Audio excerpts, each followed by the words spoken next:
Qui oserait imaginer qu'une relation puisse fonctionner et s'épanouir sans une confiance réciproque entre les deux partenaires?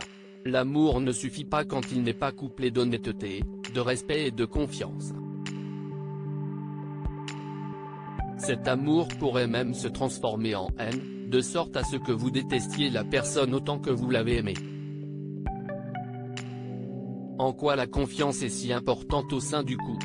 Si une personne n'est pas honnête, elle ne sera jamais digne de confiance et toutes ses relations ne seront que misère et souffrance pour autrui. La raison est simple, une personne qui vous aime sincèrement verra votre manque de dévouement dans le couple et finira bel et bien par découvrir vos secrets un jour ou l'autre. Rien ne peut rester dans l'ombre indéfiniment. Il arrivera bien qu'un regard, une parole ou un message sur votre téléphone finisse par vous trahir et dévoiler au grand jour votre mascarade. Le comble, c'est que certains croient réellement que leur mariage peut réussir malgré tout le mal qu'ils font à leur partenaire. Ils pensent même qu'une demande en mariage serait une absolution pour tous leurs péchés et une preuve éternelle de leur amour sincère et indéfectible, or c'est faux. Le mariage n'est que le début d'un chemin rempli de défis qui mettent à rude épreuve la sincérité des deux partenaires.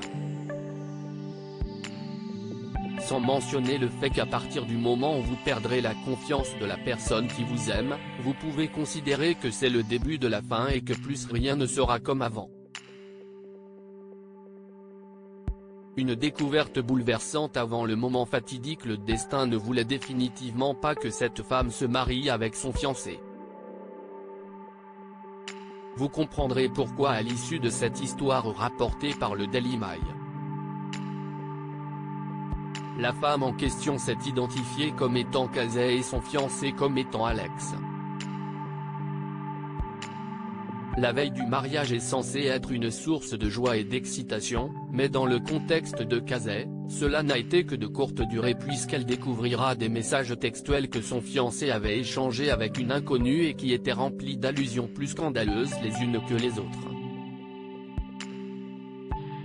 Elle aurait pu tout annuler sous le coup de la déception et de l'anéantissement qu'elle éprouvait, mais elle s'est ressaisie et s'est dit que la cérémonie du lendemain représentait une excellente opportunité pour exposer le jeu malsain de son partenaire à la vue de tous.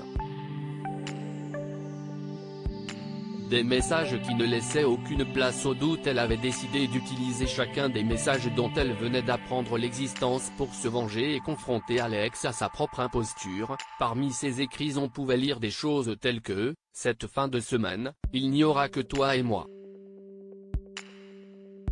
Nous ferons des trucs torrides sans doute. N'oublie pas d'apporter ton jouet. Ton corps est hallucinant et tu sais parfaitement comment t'en servir. J'aurais aimé si ma petite amie avait, ne serait-ce que la moitié, de tes talents. Je n'ai jamais eu ce genre de connexion avec quelqu'un. » Ces captures d'écran étaient accompagnées d'un message provenant d'un numéro anonyme et qui était tout simplement « Je ne l'aurais jamais épousé. Voudrais-tu vraiment le faire ?»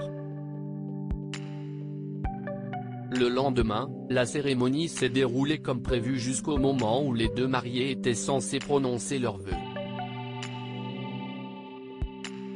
Casey décida de franchir le pas et de remplacer ses vœux par tous les messages ignobles qu'elle avait reçus la veille.